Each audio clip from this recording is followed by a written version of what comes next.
नाज़रीन, इसराइल पूरी दुनिया के सामने फलस्तीनियों को शहीद कर रहा है।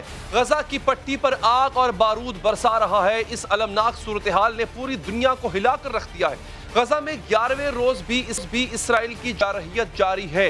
इसराइली हमलों में शोहदा की तादाद 240 से ज्यादा हो गई, जबकि 1,500 से जायद अफराद जख्मी हैं। इसी बदतरीन इंसानी, अलमिये और संगीन सूरत हाल के बायस अमरीका में अक़वाम मुत्तहिदा की जनरल असम्बली का हंगामी इजलास जारी है, जिसमें दुनिया भर के वज़राए ख़ारजा शरीक है। जनरल असम्बली से खिताब में पाकिस्तानी वज़ीर ख़ारजा शाह महमूद कुरैशी का कहना था कि इसराइल आलमी सरपरस्ती में फ़लस्तीनी अवाम पर मज़ालिम ढा रहा है, पूरी दुनिया के सामने बेगुनाह फ़लस्तीनियों को शहीद कर रहा है। अब वक्त आ गया है कि इसराइली जुल्म से जान छुड़ाई जाए। अपने खिताब में शाह महमूद कुरैशी ने तजवीज़ दी कि फ़लस्तीनियों को तहफ़्फ़ुज़ के लिए हमें एक आलमी मुहाफ़िज़ फ़ौज तैनात करनी चाहिए। The General Assembly should call for concrete steps to protect the Palestinians. We should deploy an international protection force, as was called for in the General Assembly Resolution ES 10/20. Shah Mahmood Qureshi से पहले सेक्रेटरी जनरल अक़वाम मुत्तहिदा ने भी Israeli मज़ालिम की मज़म्मत की और Israel से फौरी जंग बंदी का मुतालबा किया था। अक़वाम मुत्तहिदा में फ़लस्तीनियों की जंग लड़ने पाकिस्तानी वज़ीर ख़ारजा तुर्की, सूडान और फ़लस्तीन के वज़राए ख़ारजा एक साथ न्यूयॉर्क गए हैं कि जनरल असम्बली के इजलास से इसराइल के खिलाफ अहम पेशरफ्त सामने आ सकती है और इससे इसराइल को क्या फ़र्क पड़ सकता है। बात करते हैं दिफाई तज़यनी साबिक़ लेफ्टिनेंट जनरल अमजद शुएब साहब। जनरल साहब, बहुत शुक्रिया आपके कीमती वक्त का। क्या सर पॉसिबल है कि जनरल असम्बली को मूव करने के बाद हम इसराइल को रोक पाएंगे? बिस्मिल्लाहिर्रहमानिर्रहीम। देखिए, बात यह है कि जनरल असम्बली की करारदादें पहले भी मौजूद हैं काफी, जिनमें इसराइल की मजम्मत की करारदादें भी हैं, सेटलर्स को मगरबी किनारे पे आबाद करने के खिलाफ भी करारदादें हैं, यरूशलेम को अपना कैपिटल बनाने के मामले में उस पर भी करारदादें हैं कि यह ना किया जाए। लेकिन आपको याद होगा कि इन सारी चीजों के बावजूद अमेरिका ने अपना जो उनका सफारतखाना था वो वहां शिफ्ट कर दिया। अमेरिका की पुष्ट बनाई एक ऐसी इसमें मुनाफकत वाला काम है कि वो नतीजा ये है कि जो बाइंडिंग आपके ऊपर करारदादें हैं वो आती हैं सिक्योरिटी काउंसिल से, वहां ये हमेशा उसको वीटो कर देते हैं। और जनरल असम्बली की करारदादें बाइंडिंग नहीं हैं, लेकिन वो दुनिया का ओपिनियन जरूर जाहिर करती हैं। उससे लाजमन एक इखलाकी दबाव तो बहुत आता है और उनके अवाम भी समझते होंगे, लीडर भी समझते होंगे कि पूरी दुनिया इस चीज में परेशान और इसके खिलाफ है कि फलस्तीनियों के ऊपर जो जुल्म किया जा रहा है उसको रोका जाए और फलस्तीनियों को उसका हक दिया जाए। लेकिन वो चूंकि इजराइल खातर में नहीं लाता किसी को और बड़ी कुव्वतें साथ हैं, तो आप देखते हैं कि इसका नतीजा कुछ नहीं निकलता। तो साहब, अगर ये जो एक प्रपोजल है एक इंटरनेशनल प्रोटेक्शन फोर्स का, जिसका तुर्की ने बहुत पहले इनिशिएटिव लिया था, आपको लगता है कि ये बन पाएगी? और अगर ये बन जाए और डिप्लॉय हो जाए फलस्तीन में, तो क्या ये डिटर करेगी इसराइल को मजीद अग्रेशन से? देखिए, मेरा अपना अंदाजा है कि इसराइल इसको तस्लीम नहीं करेगा और अमेरिका सपोर्ट कर देगा। असल चीज ये है कि जब प्रोटेक्शन फोर्स आपने लगानी है तो दोनों साइड्स को इस चीज को अप्रूव करना चाहिए।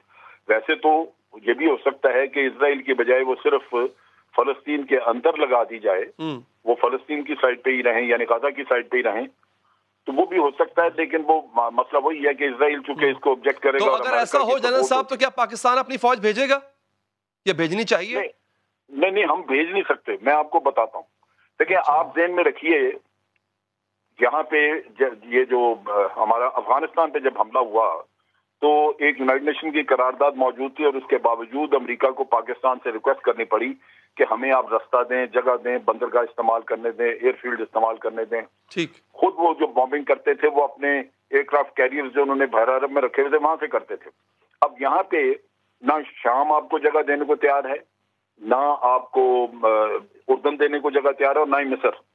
लबनान बहुत वीक है, लेकिन ये तीन मुल्क जिनके बॉर्डर साथ मिलते हैं, इनको चाहिए कि ये ऐलान कर दें कि जी हम मुसलमानों की फौज जो है उसको, यहाँ पे इस्लामी दुनिया की फौज को हम अपने मुल्क में जगह देंगे। सही। तो वो एक बहुत बड़ा प्रेशर आ जाएगा, क्योंकि जब फौज आप कहीं भेजते हैं तो उसको मेंटेनेंस, उसको असला पहुंचाना, गोला बारूद, खुराक वगैरह सारा कुछ, छुट्टियों पे लोगों ने जाना है, तब्दीली, नए लोग आने हैं, पहले वापस जाने, ये सारा काम जो है वो तभी होता है जब आपको एक जमीनी रास्ता मौजूद हो। ठीक है, ठीक है जनरल साहब, बहुत बहुत शुक्रिया सर, आपके कीमती वक्त का। नाज़रीन, हम पॉइंट जनरल साहब ने उठाया कि इसके लिए बाकी मुस्लिम ममालिक का एक पेज होना बहुत जरूरी है। आगे बढ़ेंगे नाज़रीन। जहांगीर तरीन ग्रुप के मंजर-ए-आम पर आने के बाद सियासी मंजरनामे पर भरपूर हलचल जारी है। जहांगीर तरीन ग्रुप की वजीर आला पंजाब से मुलाकातों की खबरें भी मीडिया की जीनत बनी है। एक मुलाकात कल हुई थी और एक आज हुई है। इन मुलाकातों में जहांगीर तरीन ग्रुप के अरकान ने अपने तहफ़्फ़ुज़ात से आगाह किया।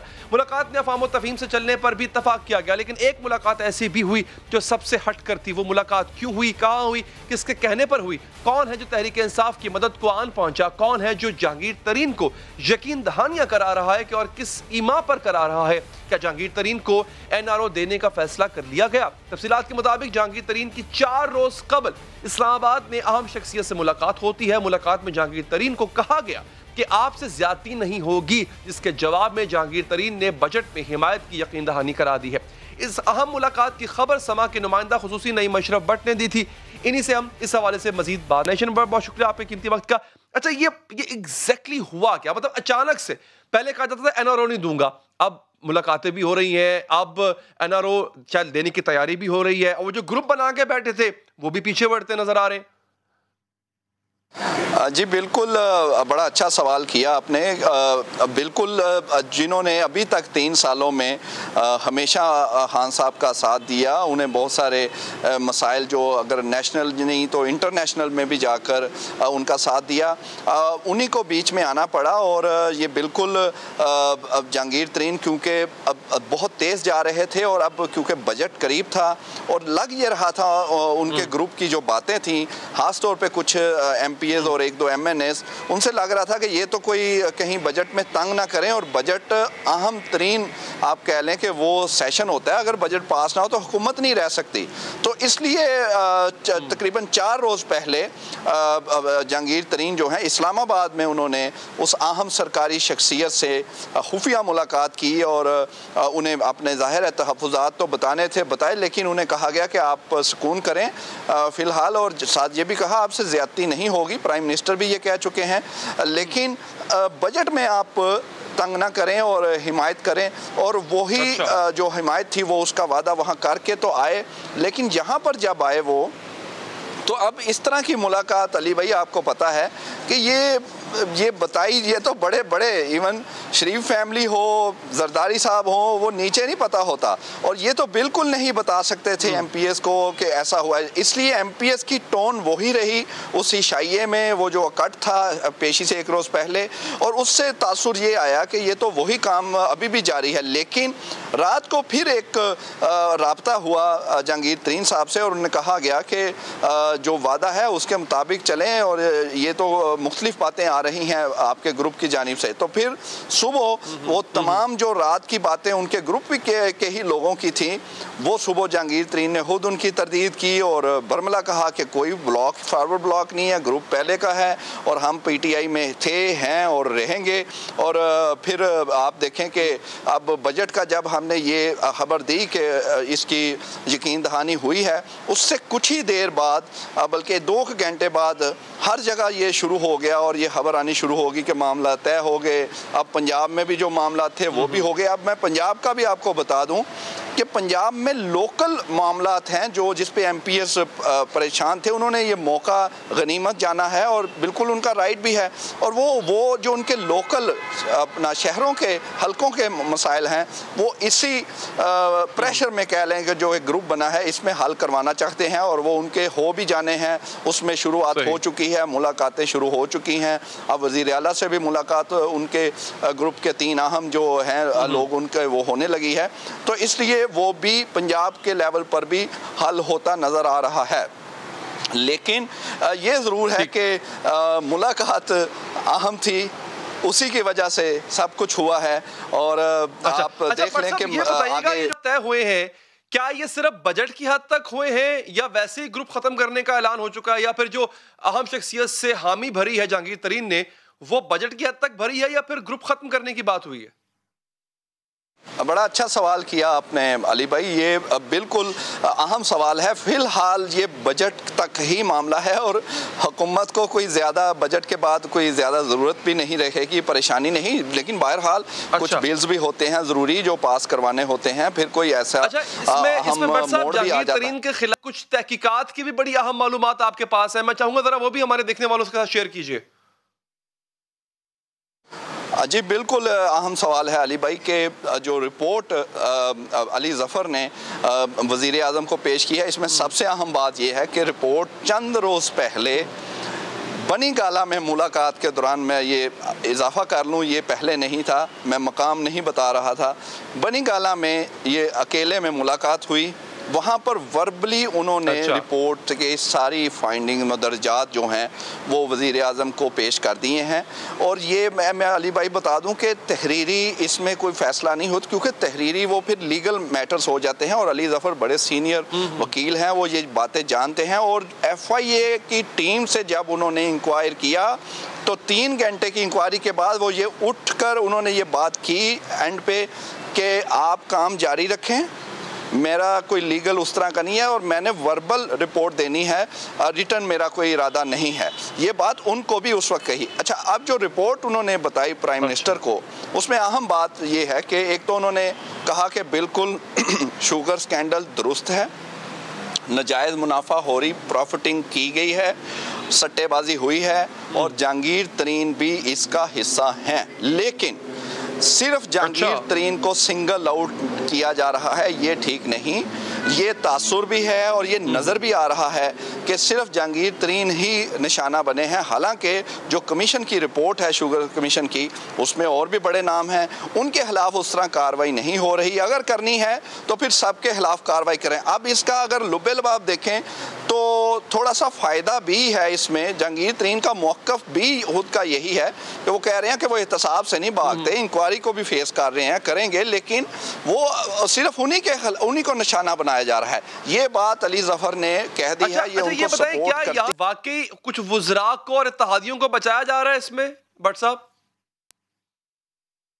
ज़बरदस्त सवाल किया अली भाई, मैं बल्कि ये मिस कर रहा था, मुझे लग रहा था कोई चीज़ मिस कर रहा हूँ। ये अहम तरीन बात है कि उन्होंने नाम लिए हैं और वो शुगर कमीशन में नाम मौजूद हैं, उनमें वफाकी वज़ीर भी हैं और उन्होंने कहा है कि वो भी उतने ही हिस्सेदार हैं। बल्कि उन्होंने बताया कि वो सिर्फ 1-2 नहीं, वो तो कुछ अपोजिशन के रहनुमा हैं, उनकी शुगर मिलों में भी उनके शेयर्स हैं और भी जो बड़े नाम जो उस कमीशन रिपोर्ट में हैं वो सब के खिलाफ करें, वो भी बराबर के हिस्सेदार हैं, लेकिन सिंगल आउट ना करें, ये बिल्कुल उनकी बात है। और अब देखना है कि ये रिपोर्ट अगर मनोअन इसको तस्लीम करे हुकूमत, जो कि जाहिर है ये लिखी पढ़ी तो नहीं होगी, वर्बली है। ठीक है, बहुत बहुत शुक्रिया भट्ट साहब, आपने तफसीलात से आगाह किया। नाज़रीन, जहांगीर तरीन ग्रुप सामने आने के बाद से सियासी तूफान आ चुका है। अगर तरीन ग्रुप हुकूमत से अलग हो जाता है तो हुकूमत अपनी अक्सरियत खो सकती है, अक्सरियत खो दी तो हुकूमत खत्म हो सकती है। लेकिन इस सारे तूफान में अपोजिशन जमातों की खामोशी बहुत ही ज्यादा मानी खेज है, क्योंकि अब से कुछ अरसा कबल ये अपोजिशन जमातें हुकूमत गिराने के लिए तहरीक चला रही थी। लेकिन आज जबकि तहरीक इंसाफ के अंदर पैदा होती दरारें तहरीक इंसाफ की हुकूमत को गिरा सकती है, तो अपोजिशन चुप का रोजा रख कर बैठ गई है। अपोजिशन की बड़ी जमात नून लीग भी गुमगू का शिकार नजर आती है। क्या सोच रही है, क्या हिकमत अमली इख्तियार करने लगी है? जहांगीर तरीन ग्रुप की नाराजगी के बाद हुकूमत सूरत हाल से किस तरह फायदा उठाना चाहती है अपोजिशन, इस बारे में देखो और खामोश रहो की पॉलिसी अपना ली गई है। सियासी ताश के खेल में अपने अपने पत्ते सीने से लगाए बैठी है। ऐसा क्यों है? हुकूमत का खात्मा तो नून लीग समेत दीगर अपोजिशन जमातों की ख्वाहिश थी। इसके लिए तहरीक चलाने और असम्बलियों से इस्तीफों तक की बात की जा रही थी और अब हुकूमत का एक अपना ग्रुप हुकूमत से अलग होता दिखाई दे रहा है और ये ग्रुप मरकज और पंजाब में हुकूमत गिराने के इशारे भी दे चुका है। इसके बावजूद नून लीग दूर बैठकर ये सब कुछ देख रही है। नून लीग की रहनुमाओं के बयान देखे जाएं तो ये तासुर भी मिलता है कि वो अभी तक अपनी हिकमत अमली से मुतालिक वाज़ेह नहीं है। वो जहांगीर तरीन ग्रुप के इख्तलाफात को तहरीक इंसाफ का अंदरूनी मामला भी करार देते हैं और साथ ही ये भी कहती है कि इस पर मुशावरत की जाएगी। ये भी कहा जाता है कि जहांगीर तरीन ग्रुप ने राब्ता किया तो जवाब देंगे और फिर यह भी कहा जाता है कि हुकूमत की मुद्दत पूरी करने के हक में नहीं है। गुज़िश्ता रोज शाहिद खाकान अब्बासी ने कहा था कि नून लीग इक़्तिदार की जंग में नहीं है। आज शहबाज शरीफ ने भी यही बात की, लेकिन यह भी कहा कि इस पर पार्टी में मुशावरत की जाएगी। ये हुकूमत जाने और उसके ग्रुप जाने, वो ये काम वो जाने, हमारा इससे कोई ताल्लुक नहीं है। हम इक़्तिदार की जंग में नहीं है। कोई अपना वहाँ पे जो है हमारा पार्टी का अभी इस बारे में कोई अपना स्टैंड नहीं है। पार्टी में मुशावरत होगी, हमें क्या करना है। ये जो जहांगीर तरीन साहब का अपना ग्रुप है या पीटीआई जाने वो जाने, ये उनका अपना अंदरूनी मामला है, हमारा इसमें कोई अमल दखल नहीं है। जब ये तरीके इंसाफ का मामला है तो पार्टी में मुशावरत किस बात पर की जाएगी? आज नून लीग के ही एक और सीनियर रहनुमा राना सनाउल्लाह ने 3 बातें की और तीनों एक दूसरे से मुतजाद थी। उन्होंने कहा कि हम नहीं चाहते उस्मान बुज़दार को हटाकर खुद पावर में आ जाएं। साथ ही ये भी कहा कि जहांगीर तरीन ग्रुप ने राब्ता किया तो जरूर जवाब देंगे। साथ ही ये भी कहा कि हम हुकूमत को वक्त देने या उनकी मुद्दत पूरी करने के हक में नहीं है। जब यह खबर आई थी कि जहांगीर तरीन के घर एक ग्रुप बन चुका है तो नून लीग की नायब सदर मरियम नवाज ने अपना एक पुराना बयान ट्वीट किया था, जिसमें उन्होंने कहा था कि ये जो जबरदस्ती की शादी हुई है इसका भांडा चौराहे में फूटेगा।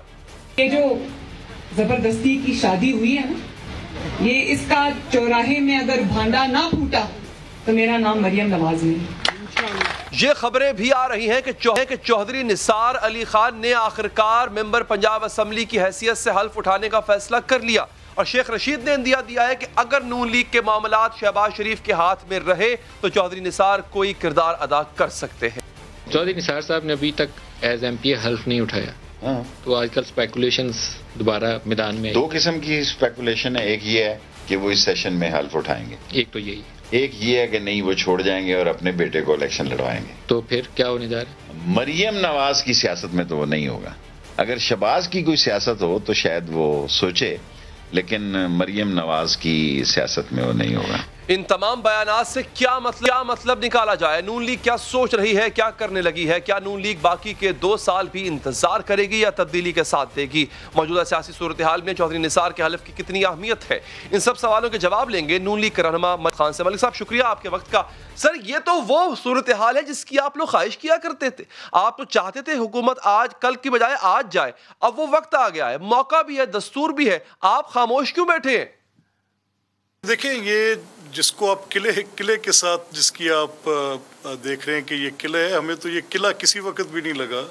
उसकी 2 बुनियादी वजह हैं कि ये रेत की दीवार है। वो रेत की दीवार जो है वो मुख्तलिफ, जब सैंड बैग्स जो होते हैं वो अपना थोड़ा सा डिसलोकेट होना, तो वो दीवारें फिर गिराने की ज़रूरत नहीं पड़ती, वो खुद ही गिरती, अपने बोझ पे गिरती जाती हैं। तो ये इसकी इब्तदा है। ये आप देखेंगे बिल्कुल ये डिसबैंड होगी पार्टी, आपके सामने है। इसकी गवर्नमेंट किसी सपोर्ट पर है, वो सपोर्ट जो है इसकी अपनी कोई मकबूलियत की वजह नहीं है। कोई हमारा बड़ा क्लियर पोजीशन है इसमें कि ये वोट के ज़रिए नहीं हुई, ये सिलेक्टेड एक गवर्नमेंट है और ये इसके ऊपर हमारे बड़े शदीद एतराज़ात भी हैं। तो ये खुद ही ये नहीं, तो सर आप साइडलाइंस पे इसी वजह से आपको लगता है ये खुद गिरेगी या आप अभी फिलहाल इसको कोई सियासी फायदा नहीं लेना चाहते? नहीं, देखिए मामला क्या है कि अगर आप बड़ा ऑनेस्टली और बड़ी एक राइट कॉन्स्टिट्यूशनल बात करें तो आज जब एक पंजाब असेंबली के अंदर एक दरख्वास्त होगी कि हमें एक अलहदा पार्लिमानी लीडर सईद अकबर खान निवानी होंगे और वो 30 अफराद के ग्रुप के ऊपर मुश्तमिल लीडर होंगे, तो उन्होंने यानी इस बात से इसका उन्होंने ऐलान कर दिया कि वो उस पार्लिमानी ग्रुप के अंदर नहीं है जिसके लीडर सरदार उस्मान बुज़दार हैं। तो basically he has lost the majority.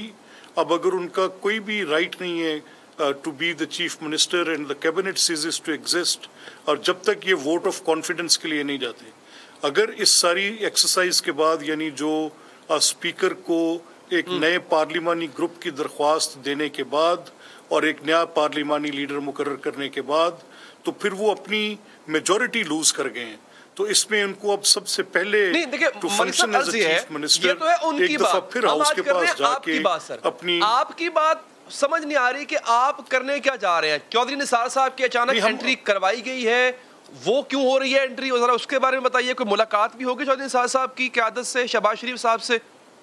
नहीं, पहले ये मामला तय कर लें, पहले ये मामला तय कर लें कि क्या आज पंजाब में हुकूमत है, तो उसका जवाब है कि बिल्कुल नहीं है, और यही हमारी बात है। आज जब सुबह मैंने शहबाज साहब की ये स्टेटमेंट सुनी कि ये उनका अपना आपस में अंदरूनी मामला है, तो आई थॉट ऑफ दिस कि मैं उनसे ये बात करूं कि ये तो एक आईनी बहरान पैदा हो गया। आज सूबे में कोई हुकूमत नहीं है टेक्निकली स्पीकिंग, उसकी कोई लीगल जो पोजीशन है, जो उसकी बतौर एक मेजॉरिटी लीडर के बतौर सरदार उस्मान बुज़दार की ceases to exist, cabinet ceases to exist। तो इस सूरत में जरूरत नहीं है वोट ऑफ नो कॉन्फिडेंस की। गवर्नमेंट अपने तौर पे, अगर आप ये बात किसी भी आईनी माहिर के साथ करें, यानी एक पार्लिमानी ग्रुप होता है जिसका एक पार्लिमानी लीडर होता है और मेजॉरिटी पार्टी के लीडर को लीडर ऑफ द हाउस कहा जाता है। लीडर ऑफ द हाउस वो होता है जो कि अपनी पूरी पार्लिमानी पार्टी की सपोर्ट एंजॉय करता हो। अगर एक नया पार्लिमानी ग्रुप तश्कील पा जाता है, जो कि पा चुका है सईद अकबर खान निवानी की क़यादत में, या तो वो कल ग्रुप आके ये ऐलान करे और वो कहे कि हम सरदार उस्मान बुज़दार को बतौर चीफ मिनिस्टर अपना कॉन्फिडेंस देते हैं, तो फिर मेरे आर्गूमेंट की फोर्स खत्म हो जाएगी। लेकिन जब वो ये कह रहे हैं कि हम अलहदा पार्लिमानी ग्रुप हैं, तो इट इम्प्लाइडली मीन्स कि उनकी वो सपोर्ट उनको खत्म हो चुकी है और अब उनके पास कोई और चारा नहीं है। नहीं सर, इसको एक्सप्लिसिट होना पड़ेगा, unconstitutional without the mandate government है, जो कि सरदार उस्मान बुज़दार की है। कैटेगोरिकली कह रहे हैं कि आप हुकूमत नहीं गिरा रहे इन सर्कमस्टांसेस में, जब आप कह रहे हैं कि लॉस्ट मेजॉरिटी इन पंजाब, आप गवर्नमेंट नहीं गिरा रहे। हम ये कह रहे हैं कि हुकूमत गिर चुकी है। आप इसको देखें ना, कोई और मायने दिए नहीं जा सकते। Torture means torture, light means light.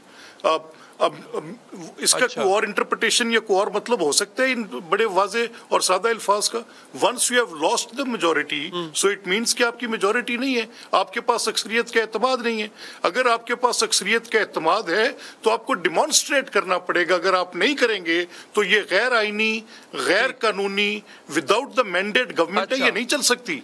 कल असेंबली का इजलास है, सुबह हम किसी कैबिनेट मेंबर को कैबिनेट मेंबर मानने को तैयार नहीं होंगे। निसार साहब क्यों आए हैं? ये बड़ा एक उलझा देने वाला सवाल है, किसी को समझ नहीं आ रहा कि अचानक चौधरी निसार साहब कैसे आ गए। देखिए, चौधरी निसार साहब एक आज़ाद हैसियत में अपना इलेक्शन जीते हैं। वो 3 साल से असेंबली के मुंतखब रुकन थे, लेकिन उन्होंने हल्फ नहीं उठा रखा था। अगर आज वो हल्फ उठाने आ रहे हैं तो ये सवाल आपका उनसे बनता है। मेरी इतला और मेरे इल्म के मुताबिक within our own party अभी तक कोई ऐसी बात, क्योंकि ये फैसला तो मियां नवाज शरीफ साहब का होगा और मियां साहब के साथ उसका चौधरी निसार से कोई राब्ता नहीं है। नहीं, देखिए अली, मैं एक बात समझता हूँ कि इस पार्टी के मेजॉरिटी फैसले जो हैं वो मियां नवाज शरीफ साहब की तरफ से होते हैं। मुझे ज़ाती तौर पे चौधरी निसार साहब के साथ एक बड़े एहतराम का रिश्ता है। वो बड़े काबिल कदर सियासी रहनुमा रहे हैं, उनका मियाँ साहब के साथ एक बड़ा दरीना तल्लुक़ भी रहे। लेकिन ये मैं जानता हूँ कि आज इख्तलाफात हैं, वो इख्तलाफात शहबाज साहब के ख़त्म करने से नहीं होंगे। वो इख्तलाफात ख़त्म अगर होंगे तो मियाँ नवाज शरीफ साहब के फैसले के साथ होंगे। सो वेरी प्लेनली स्पीकिंग, बड़ी क्लियर बात करते हुए, हमारे पास कोई ऐसी इत्तला, बल्कि कोई ऐसी मैंने गॉसिप भी इन आवर पार्टी सर्कल्स नहीं सुनी जिस तरफ आप इशारा कर रहे हैं। वो ओथ लेने आ रहे हैं, ये उनका ज़ाती फैसला है। वो किस हैसियत में आ रहे हैं, किस पार्टी के साथ उनकी अलाइनमेंट होती है, as far as I speak from PMLN, हमारे साथ अभी तक कोई ऐसी बातचीत नहीं है। अच्छा, अब मलिक साहब दोबारा पहले वाले पॉइंट पे आते हैं। आप कह रहे हैं कि प्रेमा फिशाए जो है वो government has cease to exist, Punjab government की आप बात कर रहे हैं सर। अच्छा, अब सर इसको अमली जामा पहनाने के लिए बतौर ऑपोजिशन पंजाब में आप क्या करेंगे? मतलब अभी तो सब कुछ जैसे ही चल रहा है, एतमाद का वोट दिलवाने की कोशिश करेंगे ऑपोजिशन की तरफ से और नून लीग की तरफ से कोई कोशिश होगी, या आप यही कहते रहेंगे कि जनाब हमें तो लगता है गवर्नमेंट खत्म हो गई, हालांकि ऐसा हुआ नहीं है? नहीं, देखें, बुनियादी सवाल आप खुद इस चीज़ को अपने एक इस पैमाने पे परख लें कि जो पार्लिमानी निज़ाम है, पार्लिमानी निज़ाम की शक्ल बड़ी वाज़ेह है। पार्लिमानी निज़ाम में मुख्तलिफ पॉलिटिकल पार्टीज़ होती हैं जो अपोजिशन बेंचेस पे बैठती हैं। वो उस लीडर को अपोजिशन लीडर माना जाता है जो मेजॉरिटी पार्टी का लीडर होता है, और उसमें और भी पार्टीज़ होती हैं, जैसे पंजाब की हैयत है, इसमें पीपल्स पार्टी है, इसमें वहाँ पर कोई और भी पॉलिटिकल पार्टी जो कि अपोजिशन की साइड पे बैठी होगी। अब गवर्नमेंट की साइड पे मुस्लिम लीग कायदे आज़म है, उन्होंने अपना लीडर, उनका एक पार्लिमानी लीडर अलहदा से मुकर्रर है। इसी तरह से वहाँ पर एक मुआविया साहब हैं, वो अपनी जमात के खुद ही पार्लिमानी एक वन मैन पार्टी है। तो अगर वो पार्लिमानी पार्टी जिसकी सरबराही जो पार्लिमानी leader as leader of the house Buzdar साहब कर रहे थे, इन 30 अफराद ने ये कह दिया है कि ये हमारे लीडर नहीं है और हमारे लीडर सईद अकबर खान निवानी है। वंस यू ये इनमें से मिनहा कर दें आप ये 30 अफराद की सपोर्ट को, तो Usman Buzdar as leader of the house वो पोजीशन नहीं रख सकते, वो मेजॉरिटी की कॉन्फिडेंस लूज कर गए। ये बड़ी सिंपल इक्वेशन है, इसमें लंबी चौड़ी बात नहीं है। कल सुबह असेंबली का इजलास है, हम अपनी पार्टी के अंदर मशावरत करेंगे और उसके ऊपर जो भी लाए अमल कि इनको वहां से वोट देखें ना। जैसे सेनेट के इलेक्शन में भी रिसेंट पास्ट में, दूर मत जाए, सेनेट के इलेक्शन में प्राइम मिनिस्टर ने अपनी सीट वफाक की हारी जो कि सेनेट के लिए थी, तो ये उससे एक इंदिया आया कि वो लूज कर गए अपनी मेजॉरिटी, तो he went for the majority vote जो कि उन्होंने लिया, हमारी पार्टीज ने उसके ऊपर बाइकआउट किया। यहाँ मामला क्या है कि जब एक नया पार्लिमानी leader, unless that parliamentary leader Saeed Akbar Khan कल अपने तौर पे एट इज ओन ये पोजीशन ले लें कि हाँ हमने पार्लिमानी ग्रुप तो अलहदा बना दिया है लेकिन हम उस्मान बुज़दार की फिर भी हमायत करते हैं तो नंबर्स पूरे हो जाएंगे, then my argument will lose the force. But जब तक वो ये नहीं करते और आज की मीडिया इंटरेक्शंस में नहीं करना। बिल्कुल ठीक है सर, बहुत बहुत शुक्रिया मलिक अहमद खान साहब आपके कीमती वक्त का। सर हम उनके कोर्ट में नहीं डाल रहे, हम उनके कोर्ट में नहीं डाल रहे, ये एग्जैक्ट पोजीशन है। इसको अगर वो नहीं एड्रेस करते तो he ceases to be the chief minister. जनाब ठीक है मलिक साहब, बहुत बहुत शुक्रिया आपके कीमती वक्त का। नाज़रीन, पीटीआई हुकूमत को अपने अंदर से ही बहरान का सामना है। खलीज वसी हो रही है, शगाफ बढ़ता जा रहा है। पिछले कुछ दिनों से इमरान खान के अपने खिलाड़ी इमरान खान के इंतखाब पर खुलेआम तनकीद कर रहे हैं, अपनी ही हुकूमत पर अदम एतमाद का इज़हार कर रहे हैं। हुकूमती अरकान असम्बली अपनी ही हुकूमत की कारकर्दगी को, अपने ही वज़ीर आला की अहलियत पर सवालात उठा रहे हैं। जहांगीर तरीन ग्रुप के दबाव के आगे हुकूमत हार मानती नजर आ रही है। गुज़िश्ता कुछ रोज से हुकूमत पर जहांगीर तरीन ग्रुप का दबाव बढ़ता जा रहा है। तनाव इस कदर बढ़ चुका है कि हुकूमत को बजट की मंजूरी तक खतरे में नजर आने लगी है। तहरीक अदम एतमाद की सरगोशियां गर्दिश कर रही थी। इसी खतरे के पेश नजर हुकूमती सतह पर मामलात को संभालने की कोशिश शुरू हुई है। गुज़िश्ता 48 घंटों में वज़ीर आला पंजाब उस्मान बुज़दार 50 से ज़ायद MPS से मुलाकातें कर चुके हैं। इन MPS में जहांगीर तरीन ग्रुप के अफराद भी शामिल हैं। यही नहीं बल्कि वज़ीर आला हाउस से जहांगीर तरीन ग्रुप को तहफ़्फ़ुज़ात दूर करने और मुलाकातों के पैगामात भिजवाए जा रहे हैं। इस हवाले से हुकूमती रुकन असम्बली राजा रियाज का दावा था कि जिसमें उनका कहना है कि वज़ीर आला हाउस की जानिब से इनसे राब्ता किया गया है और इनकी उस्मान बुज़दार से मुलाकात का इम्कान है। राजा रियाज ने कहा कि वज़ीर आला हाउस ने कहा है कि तहफ़्फ़ुज़ात दूर करने को तैयार है। राजा रियाज के इस दावे की तस्दीक वज़ीर दाखिला शेख रशीद के बयान से भी होती है। आज लाहौर में वज़ीर दाखिला शेख रशीद और वज़ीर आला पंजाब उस्मान बुज़दार की मुलाकात हुई, जिसके बाद शेख रशीद ने प्रेस कॉन्फ्रेंस में बताया कि वज़ीर आला जहांगीर तरीन ग्रुप के तहफ़्फ़ुज़ात दूर करने के लिए तैयार है। CM पंजाब ने खास तौर पर मुझे कहा कि अगर जहांगीर तरीन के लोग कोई समझते हैं कि उनको गिला शिकवा है तो बताएं उनको क्या गिला शिकवा है, और किसी किस्म की वो इंतकामी कार्रवाई ना कर रहे हैं, ना करने की उनकी ख्वाहिश।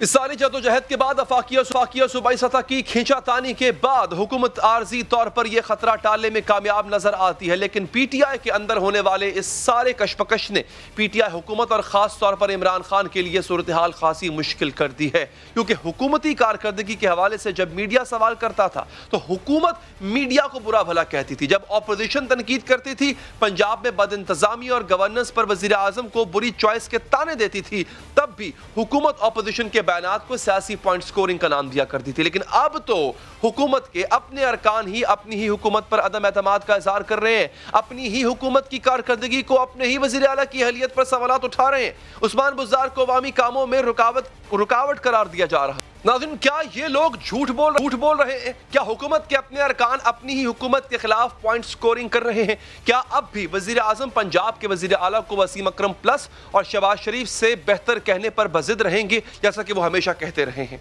पंजाब में हमें कहा गया कि जनाब शहबाज शरीफ से ज्यादा कोई जबरदस्त चीफ मिनिस्टर आया नहीं, और इंशाल्लाह ये साबित होगा कि जो हमारा उस्मान बुज़दार से बेहतर कभी पंजाब में चीफ मिनिस्टर नहीं आएगा। ये लग रहा है कि जिस तरह मैं क्रिकेट में खिलाड़ी चुनता था और वो माशाल्लाह वो बड़े बड़े इंतजाम लाकर वसीम अकरम बन जाते थे, मुझे लगता है यहाँ भी इंशाल्लाह हमारा वसीम अकरम निकलने वाला है। वज़ीर आज़म इमरान खान पंजाब के वज़ीर आला से ही मुतमईन नहीं, बल्कि वो अपनी वफाकी हुकूमत की कारकर्दगी के हवाले से भी फरेब का शिकार है। गुज़िश्ता माह उन्होंने 2.5 साला परफॉर्मेंस के हवाले से कौम को बताया था कि इन्हें अपनी कारकर्दगी पर फख्र है, हर तरफ सब अच्छा की।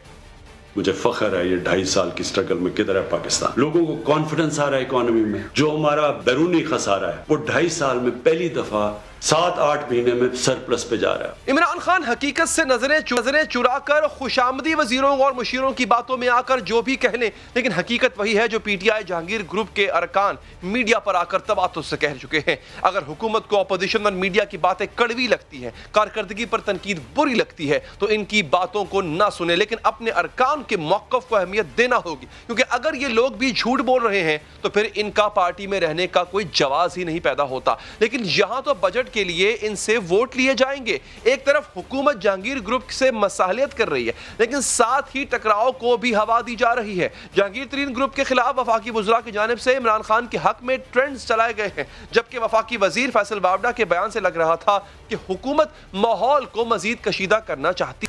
जाहिर है अगर एक तरफ से ऐसे बयानात दिए जाएंगे तो दूसरी जानिब से भी जवाब ही आएगा ना। जहांगीर तरीन ग्रुप के एक रुकन असम्बली ने भी फैसल बावड़ा को जवाब देते हुए सख्त अल्फाज का इस्तेमाल किया, जबकि पंजाब के एक सूबाई वजीर ने भी फैसल बावड़ा को खामोश रहने का मशवरा दिया। पीटीआई का अंदरूनी फसाद सिर्फ पंजाब और वफाक तक ही महदूद नहीं है, बल्कि अदम कारकर्दगी और शिकवों की शिकायतों की ये जंग जो है वो खैबर पख्तूनख्वा में भी चल रही है। गुज़िश्ता दिनों वफाकी वजीर अली अमीन गंडापुर और हुकूमती रुकन असम्बली इकबाल और जमील अहमद के दरमियान चपकलिश की ऑडियो मंजर आम पे आई थी, जो हुकूमती सफ़ों में बेचैनी का वाज़ेह सबूत। सूरत हाल यह है कि एक जानिब हुकूमत को बजट की मंजूरी की मुश्किल है, हुकूमत के बकिया 2 सालों में कारकर्दगी का चैलेंज दरपेश है। दूसरी जानिब पार्टी की दरारों में छुपे इख्तलाफात भी खुलकर सामने आ रहे हैं। अरकान असम्बली और वज़रा एक दूसरे पर कीचड़ उछालते नजर आ रहे हैं। ऐसे में हुकूमत अगले 2 साल में काम करेगी या अपनी सफ़ों को ही सीधा करती रहेगी? और अहम सवाल यह है कि अगर अगले 2 साल भी सूरत हाल यही रहती है तो पीटीआई अगले इंतखाबात में कैसे जाएगी? बात करेंगे हमारे साथ इस वक्त डॉक्टर फिरदौस आशिक आवाज़ साहब। डॉक्टर साहब बहुत शुक्रिया आपके कीमती वक्त का। डॉक्टर साहब ये हो क्या रहा है? देखिए चले मान लिया मीडिया गलत था, मान लिया अपोजिशन तो होती है अपोजिशन करने के लिए, अब आपके अपने लोग आपके चुनीदा वसीम अकरम प्लस पर सवालात उठा रहे हैं, कारकर्दगी पर सवालात उठा रहे हैं, तो अपने लोगों की तो आप डेफिनेटली सुनेंगे। आपको नहीं लगता कि इस चॉइस पर इमरान खान को नजरसानी करनी चाहिए? देखें, आपने जो एक नैरेटिव बिल्ड किया कि पार्टी के अंदर उस्मान बुज़दार के ख़िलाफ़ आवाज़ें उठी हैं और पार्टी ने निशानदेही की है मेंबरान ने उनकी परफॉर्मेंस के हवाले से। देखिए, पार्टी के साथ जुड़े हमारे हाउस के जो मेंबरान हैं, आप जब उनका ओवरऑल वॉल्यूम देखें, उनकी तादाद देखें, उनकी वज़ीर आला उस्मान बुज़दार के साथ कमिटमेंट देखें, तो वो आवाज़ें जो हैं वो काफ़ी ज़्यादा हैं बनिस्बत उन आवाज़ों के जो मुखालफत में कुछ तहफ़्फ़ुज़ात लेके सामने आई हैं। अब वज़ीर आला उस्मान बुज़दार का जो मिजाज है वो आपके सामने है कि ना वो किसी की मुखालफत करते हैं और ना टारगेट करके किसी को इंतकाम का निशाना बनाते हैं। जो हमारे मुअज़्ज़ज़ मेंबरान जो है उनकी दिल आज़ारी हुई और कहीं गलत फहमी हुई और कहीं ना कहीं उनके इस तरह के अवामी मफाद के कोई मंसूबे या पब्लिक सर्विस डिलीवरी में कोई डिले हुआ, तो यकीनन हर मुंतखब नुमाइंदा जो वोट लेता है आवाम से, वो आवाम को जवाब दे है और वो फ्रस्ट्रेशन, डिप्रेशन और इस किस्म का बयानियाँ लेके खड़े होना और हुकूमत की परफॉर्मेंस पे उंगली उठाना, ये उनका हक है, क्योंकि उन्होंने भी अपने हलके में कुछ ना कुछ बेचना होता है, अपने लोगों को उन्होंने भी कोई तसल्ली देनी होती है और अपनी सियासत के लिए कोई ना कोई चूरन इकट्ठा करना होता है। लेकिन जहाँ उनके जायज़ तहफ़्फ़ुज़ात हैं उनको हम दूर करने के लिए तैयार हैं और पीटीआई का हिस्सा होते हुए वज़ीर आला उस्मान बुज़दार इससे पहले भी उनको मिलते रहे हैं और कल जहांगीर तरीन साहब ने एक डेलीगेशन जो नॉमिनेट किया है वो कल वज़ीर आला उस्मान बुज़दार से मिलेगा भी और वो अपने उन तमाम इश्यूज़ को सामने लाएंगे कि जिसकी बुनियाद पे उन्हें ये बयानियां बनाना पड़ा। तरीके से इसमें कोई शक नहीं है, वफाक में भी और पंजाब में भी आप बहुत अच्छे तरीके से हुकूमत का मौक़िफ़ सामने रखती आई हैं, पहले भी और आज भी, इसमें कोई शक नहीं है। लेकिन डॉक्टर साहब आपको नहीं लगता कि एक तो है कि मीडिया में आके बात कर देना अपने वज़ीर आला की कारकर्दगी पर, ये फिर भी शायद इतना सीरियस मैटर ना होता, लेकिन आर्मी चीफ से मुलाकात हो और वहाँ पर भी शिकायतें कर देना, आपको नहीं लगता कि इसकी संगीनी कुछ ज़्यादा है? इसको ओवर सिंप्लीफाई नहीं कर सकते हम? देखिए, ये एक अनफॉर्चुनेटली जो पाकिस्तान के अंदर ये गुज़श्ता 2.5 से 3 साल की सियासत का जो रवैया और रुझान रहा है, वो पीटीआई जो है वो स्टेटस को चैलेंज करके इस गले सड़े निज़ाम से छुटकारा पाने के लिए अवाम से मैंडेट लेके आई है, जहाँ पे वो रूल ऑफ लॉ की बात करती है, मेरिट की बात करती है, थानों को सियासी दखल अंदाजी से पाक करना चाहती है। तो वो सारे जो सिस्टम के खलाज हैं उनको पूर करके वो एक ऐसा नेपोटिज़म से पाक, फेवरेटिज़म से पाक, मेरिट बेस्ड निज़ाम जो है उसके लिए जदोजहद कर रही है। अब ये जो लेगेसी है पॉलिटिक्स की, वो आपने भी देखा है कि साबका अदवार में और अभी भी वो एक गला सड़ा सिस्टम जो है उसी की कंटिन्यूटी है। जब आप किसी मुअज़्ज़ज़ मेंबर से ये कहते हैं कि भाई मेरिट पे भर्ती होगी तो कोई फेवरेटिज़म नहीं है, अगर आपका उम्मीदवार जो है वो मेरिट पे पूरा उतरता है तो उसका हक है, उसको नौकरी मिलेगी। ये उसके मिजाज के ख़राब चीज़ है, क्योंकि वो ये सुनने का आदी नहीं है। जिस असेंबली में वो बैठता रहा है उस असेंबली में यहाँ पूरी कौम ने देखा है कि चिट्टे बना के डायरेक्ट पुलिस में इंस्पेक्टर, ASI, सब इंस्पेक्टर भर्ती होते रहे हैं, टीचर्स डायरेक्टली भर्ती किए जाते रहे हैं।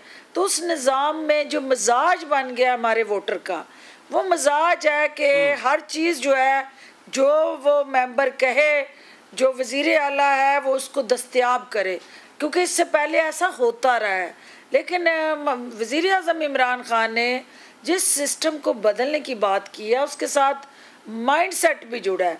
अब वो माइंडसेट उस मेंबर का भी है, उस मेंबर को भी अपने वोटर को तैयार करना है ज़हनी तौर पे कि भाई मैं गलत सिफारिश नहीं करूँगा, मैं थाने पे मुल्ज़म छुड़ाने नहीं जाऊँगा आपके साथ, मैं आपको किसी और का हक जो है मारने नहीं दूंगा। लेकिन डॉक्टर साहब, और मैं इंसाफ का बोलबाला करूँगा, तो ज़ाहिर है ये मेंबर बुज़दार साहब के सामने रख देगा या इमरान खान साहब के सामने रख देगा। लेकिन जो बैड गवर्नेंस की बात की जाती है और पंजाब में ख़ास तौर पे उसमें जो अवाम सफ़र हुई है, ये अवाम किसके पास जाकर डॉक्टर साहब शिकायत करेगी? देखिए हैदर, मेरा जो गुज़श्ता 6 से 7 माह का पंजाब में एक्सपीरियंस है, मैं आपकी इस बात से एग्री करती हूँ कि जो वज़ीर आज़म इमरान ख़ान ने मेरिट का नारा लगाया, एक फेयर फ्री ट्रांसपेरेंट गवर्नेंस की बात की और इंतज़ामिया को ये इख्तियार दिया कि वो रूल ऑफ लॉ को फॉलो करे, तो वहाँ पे जो एक चेक एंड बैलेंस का सिस्टम था उसमें थोड़ी कमी और फुकदान रहा कि जिनको आपने ये इख्तियार दिया है, जिनको आपने इतना बड़ा जो है वो राइट दे दिया है, क्या वो डिस्ट्रिक्ट लेवल पे, तहसील लेवल पे उस अवाम को मुतमईन करने में कामयाब हुए हैं? तो इसका एक जो पैरेलल उनके वसीम में थी ना, आप मान लीजिए कि उस्मान बुज़दार साहब में कमी थी।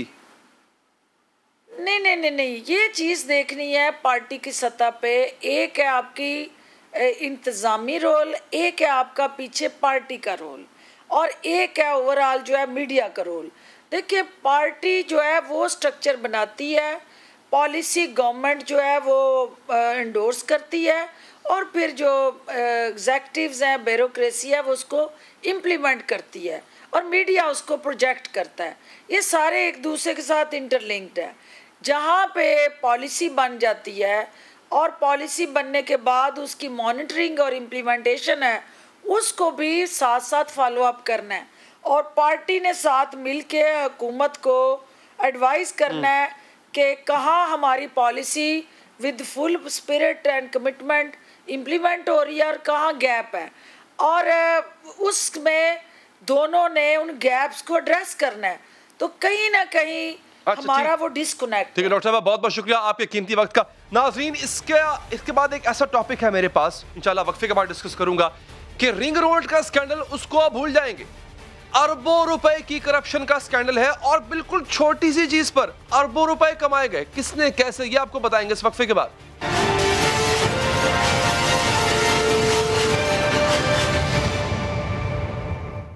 नाज़रीन, अभी रावलपिंडी रिंग रोड स्कैंडल की धूल नहीं बैठी थी कि एक और स्कैंडल सर उठा रहा है, जिसका ताल्लुक तहरीक इंसाफ से तो नहीं लेकिन इसके दौरे हुकूमत से है। नेशनल बैंक ऑफ पाकिस्तान की जानिब से 26 अरब के ठेके में शदीद बेज़ाब्तगी सामने आई है, जिस पर ट्रांसपेरेंसी इंटरनेशनल के वज़ीर ख़जाना शौकत तरीन को खत लिखकर कार्रवाई का मुतालबा किया है। ट्रांसपेरेंसी इंटरनेशनल के खत के मुताबिक नेशनल बैंक पाकिस्तान ने डॉक्यूमेंट्स मैनेजमेंट सिस्टम के लिए टेंडर की दावत दी। टेंडर की दावत पर 17 नवंबर 2018 को 8 कंपनियों ने दिलचस्पी जाहिर की और टेंडर जमा कराए। टेंडर वसूल करने के बाद बैंक 19 माह तक खामोश रहा।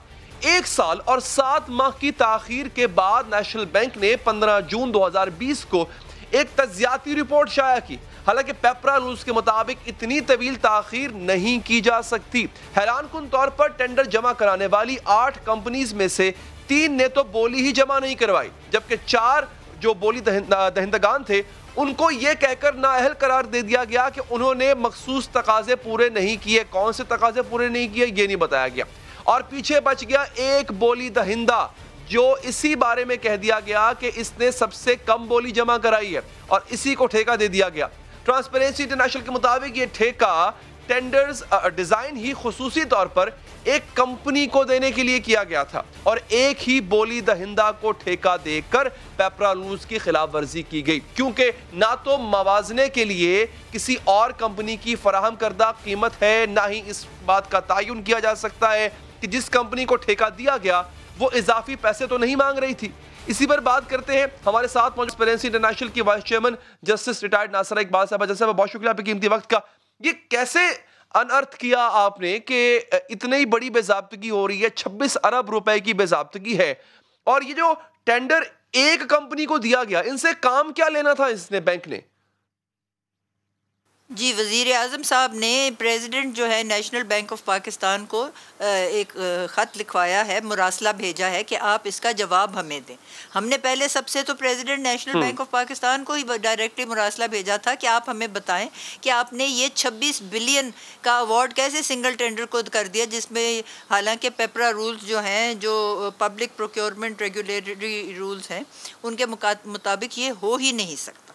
तो ये उन्होंने पहले तो टेंडर फ्लोट किए। और मैं आपको ये बताऊं, स्कैनर हर एक जो है इदारा उनके पास अपने होते हैं, तो ये अपने डॉक्यूमेंट्स को खुद स्कैन भी कर सकते हैं और इंडेक्स भी कर सकते हैं। कोई ज़रूरत नहीं थी ये किसकी जेब भरनी थी या किसका पेट भरना था, ये तो समझ ही नहीं आ सकी अभी तक। कोई वजह, कोई जवाज़ नहीं था कि ये टेंडर फ्लोट किया जाए, और वो भी उन्होंने फिर 20 महीने के बाद खोला। हालांकि 120 days is the maximum period for opening a tender. और टेंडर डॉक्यूमेंट्स लिए हुए थे 8 कंपनीज ने। उन्होंने कहा जी 3 ने तो बिड फाइल ही नहीं की। जिन्होंने फाइल की उनमें से 4 को इन्होंने डिस्क्वालीफाई कर दिया बगैर कोई जवाज़ बताए कि क्यों डिस्क्वालीफाई किया। और एक जो था वो जो कंपनी थी उनको ये इन्होंने अवार्ड कर दिया। उनका नाम गालिबन है ASC first solutions private limited, और उनको 26 बिलियन का कॉन्ट्रैक्ट अवार्ड कर दिया। हालांकि कुछ पैसे इस पे खर्च करने की कोई वजह ही नहीं थी। हमें तो आज तक समझ नहीं आई कि इन्होंने कॉन्ट्रैक्ट अवार्ड किया क्यों, ये टेंडर फ्लोट क्यों किया। अच्छा, ये बड़ी इंपॉर्टेंट 2-3 बड़ी इंपॉर्टेंट चीजें जैसे साहब आपने बताएंगे। पहली बात तो ये पेपरा रूल्स कहते हैं कि 26 अरब का नहीं, इतनी बड़ी अमाउंट का आप कॉन्ट्रैक्ट किसी एक पार्टी को नहीं कर सकते। मेरी अंडरस्टैंडिंग सही है, ऐसा ही है। दूसरा ये कि ये जो आप बता रही हैं स्कैनिंग का, ये कॉन्ट्रैक्ट जिस चीज का था कम भी हो तो नहीं कर सकते।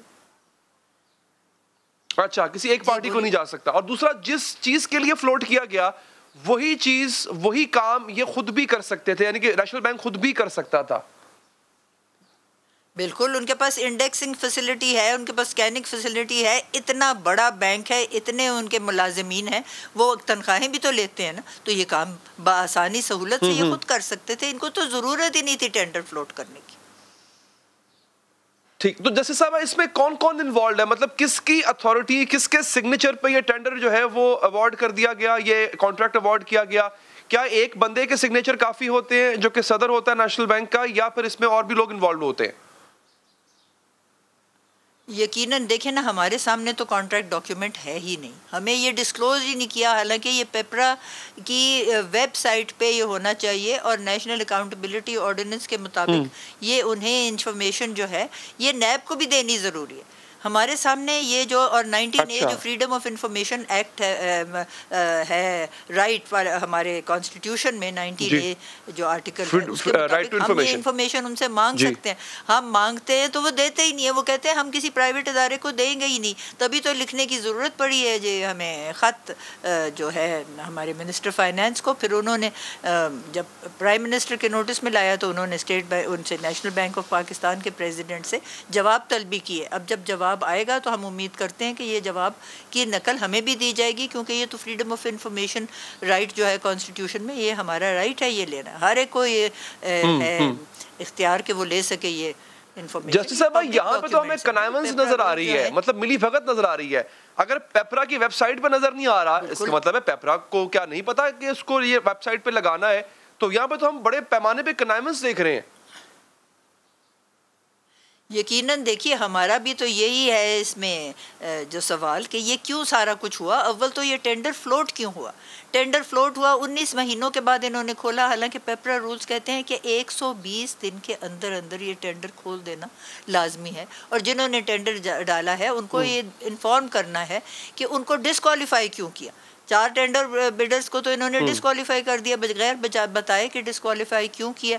और एक जो है कंपनी उसको इन्होंने अवार्ड कर दिया 26 बिलियन। और ये 26 बिलियन जो है ये टोटल लॉस है, क्योंकि इसकी ज़रूरत ही नहीं थी। असल बात तो सारी ये है, सब दुनिया के इदारे ये काम और हमने भी बारहा